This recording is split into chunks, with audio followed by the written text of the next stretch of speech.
quick update here for the stock market. It's 1st of March 2023. So let's start off with the S&P. So things are clearly struggling here to go higher. There's a chance that we've already topped and we're going to go higher. If that's the A, that's the B, and we're going to come down in a C. You know, eventually the S&P, I do feel, is going to have a down year. So that's 2 down years back to back, and there may very well be a capitulation moment, something like this, and then we can rally and then potentially go all the way back up to 4K and potentially beyond. This I don't deem as the capitulation bottom. We've not gone anywhere near low enough. That's only about a 27, maybe 30% correction. You know, we would like to see at least a 40, 45, 50% correction from the highs to really call an end to this current section of the bear market. You know, quite possibly we could be going sideways here for 10 years. So, and finish this decade on exactly where we are now, which is basically 4,000, which is basically the VPOC for the entire decade, probably. Now, there's a few important levels here just to mark out. The first one being the 4K level. Second important level is the yearly open, and that's important because anyone who's gone long the start of the year probably has their stop underneath the yearly low, and more importantly, they are currently up on their money. They are seeing green. The minute it breaks below here and doesn't do a deviation to 43, then go down, which is a possibility. If it actually breaks the yearly open retest, you have to be bearish. Quite possibly we take out the October lows. I think we're going to go to 2600. Right now, it's not looking good. If we are coming down in a C, you know, that's another, I don't know, 3 to 6 months down. So that'll get you a low around Labor Day. If the B wave is up here, and this is part of a double zigzag, that's fine. We're going to have to catch here pretty soon. I wouldn't want it going much below, let's say, 3,900. That converts all of that into a WXY. That's a possibility. Then we go higher, then we come down. Or the other possibility that I was working off is this is all part of a little dodgy expanded flat in the middle of another A leg. So A, yeah, A, B, C, B, this is all part of a flat sequence to here, then we go up in a C leg, then we run 4,300, then we come back down, right? And this has the right look if that is the A, okay? If the A is here, then we've probably already topped, okay? So that is just the way you can count this. You can either count the A into here, a double zigzag or a 1, 2, 3, 4, 5, or you can count it into here. The problem is counting the A here in this expanding megaphone pattern. Really, the wave 5 should be longer than the wave 3 or 1. So if you were an Elliott wave purist, which I'm not, because Elliott wave isn't the only thing you need to make money. You need to know about volume and price action and fibs too. That's why only following Elliott wave is largely useless. You're going to end up missing all the moves like Tony Soprano on the Gambino crime syndicate. You know, so I'm not an Elliott wave purist, but yes, technically that shouldn't be counted as the A. The A should be counted here. So if you were following Elliott wave in its purest form, you can't really count that as the A, because the wave 5 should be longer than the wave 3, which is longer than the wave 1. But anyway, those are the two interpretations. You have no choice with the volatility to flip your bias the minute you're wrong. Otherwise, you're going to get squeezed out of your position. Ultimately, eventually, this market is coming down. This market is running the October lows at some point this year. It's just a matter of when. But those are the key levels there. The 4K level, the 200-day moving average, which is about, I would guess it's around 3,975 or something. It's very, very close. That's the second key level. And then it's the yearly open. And a proper break off the yearly open retest, we're going much, much lower. I know Morgan Stanley thinks 3K, but the way this is moving, if we get a C wave that's relative to that A wave, that gets us to that 2600 level, which we've been eyeing up for over a year, and that is consistent with how the S&P usually forms its bottom, which is a bit of a V bottom kind of, you know, panic type of capitulation moment, and then we get a rally off of that. I don't think the October low is going to hold. I just don't think it is. So bullish and bearish interpretations, but longer, definitely macro bearish. That's quite clear. On the macro level, we're going to go lower. But right now, it's not looking good. We're going to break the 200-day here pretty soon. I think it's at 3975. Let's just pull it up. Let's just find out exactly where it is. Let's go on the daily chart. Let's take all of that off and let's pull up the 200-day moving average. Let's just get the exact level. Yeah, so we're really struggling here. So where is the 200-day moving average? Okay, so it's lower then. So it's 3940. Yeah, so we have three key levels then. 3940, 4K, and the yearly open, which is here somewhere. So, and right now that is a descending line. So for this to be bullish, we have to reverse this trend. Short-term trend is definitely down. Long-term trend is definitely down. There's just some debate over the long-term trend. Sorry, the medium-term trend. Now, Bitcoin has effectively gone sideways here for the better part of a month, right? So a big part of this rally is done. 25k is a very weak level. If we break 25k, there's a very real possibility we can run very quickly to here. But to me, there is a level of risk and reward which just, I don't know if it's there.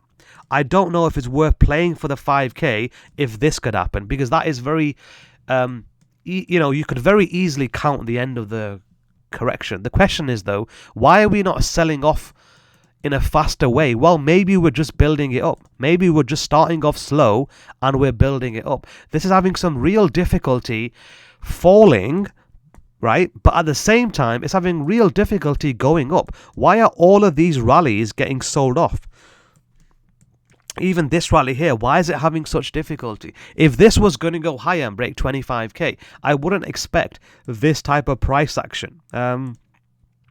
You could read that as a diagonal one if you wanted to, ABC, but it needs to get a move on to the upside. The volume is rather pathetic. So whilst we might not be falling as viciously as I would anticipate at the end of a 6-month correction, you could also make the argument we're not really rallying either. And I think there's a lot of doubt here. A lot of people have taken their money and ran, especially from the altcoins, been bearish on all the altcoins for at least a week and a half now. They've all topped, many of them, including many of the AI coins. This is why we cover everything twice a week, to keep people up to date with the current situation, because it's constantly changing.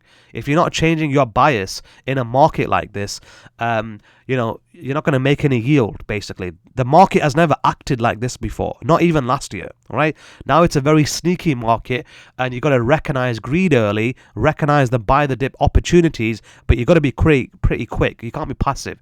You got to be sort of aggressively in and aggressively out. Otherwise, you'll be left holding the bag. So, I don't really think there's much more else to say. There is a bullish count, but the risk and reward on that is waning. Longer term, we're definitely macro bearish here. To me, I said it when it was at 40k and beyond. We're definitely coming down. It's just a matter of whether the X wave is already in and we're slowly building a big sell-off, or we're going to go higher. Ultimately, you have to look at the S&P though. The S&P is very, very important, and we've just identified the three key areas: the 200-day, the yearly open, and the 4,000 level. I think if the S&P does sell off and we have this count correct, ABC, and it doesn't reverse and go higher to 43 as I thought that it might do, that sets up a huge buying opportunity there later on this year, but it will take some time to go down. Usually, if it's in a C leg, it'll start off slow and then it will just accelerate. And the C leg, the third leg, is usually pretty violent, especially to the downside, because things go up in the escalator and down in the elevator. So whilst this A leg was fairly gentle, I suppose, it took 6 months to collapse only, 30%. This might be a lot more vertical in its nature, which is very typical, by the way, with an S&P sell-off. Okay, so that's my take on the S&P. Dollar, so longer term, very bearish dollar. I think it's going to go to around 60 by the end of this decade. I'm just forecasting a big dump. So because of that, no choice via proxy if nothing else, to be bullish pound and bullish especially on the euro. Anything the dollar is doing is simply a counter leg correction. This could be the top in the dollar. If not, that's just the A leg. Then we're going to do a B. Then we're going to do a C. 106, 109, carve out the right shoulder. Then we're going to come down. There is still the possibility dollar could sell off and risk assets could sell off too. They don't necessarily have to now be inverted. The same thing happened back in the noughties during the 2000 to 2009 ABC flat bear market that we had there. Good, that's the dollar done. Yeah, and that is the potential roadmap that the C wave is in. They've got this little kind of expanded flat situation. I don't like how disjointed this third part of the correction is relative to this A and B, but it works, right? So that could be the A, that could be the B, and we're already setting up the move. So when the Qs were at 400, we said this is not a long-term buying opportunity till it gets to 200. So 200, sooner or later we're going to get to 200. Much like the S&P though, if the A wave is here rather than here, then this will now morph into a double zigzag. We run these same highs that we've had on the S&P, so that would be around 326, then we go to 200. Is it worth playing this move with this much risk? I'm not too sure. And I think other people are realizing that too. Actually, this has been a very sneaky little rally that we've had the last 8 weeks. Is it worth holding when you're getting 5% on a 2-year bond? I don't think so. I think people are just parking up their money. I mean, cash is actually a very valuable position right now because of the interest rate situation. So a lot of people who are invested in the stock market have realized passively it's done them nothing the last 18 months. So they're probably holding cash. And if we do get a sell-off, then they'll move out of that cash back into the S&P. I mean, Qs around 200, that is a superb buy that. But the Qs are at 293. So, difficult one. We have been going sideways here for 9 months, and effect is always proportional to the cause that precedes it. We could get a big sell-off here pretty soon.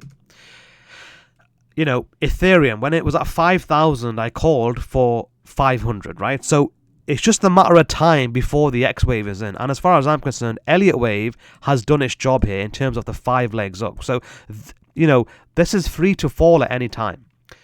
If, I'm playing with a possible ending diagonal count, that could happen.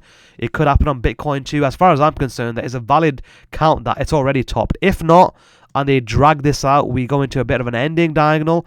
That's the A, that's the B, that's the 5 into the C, and that's the X.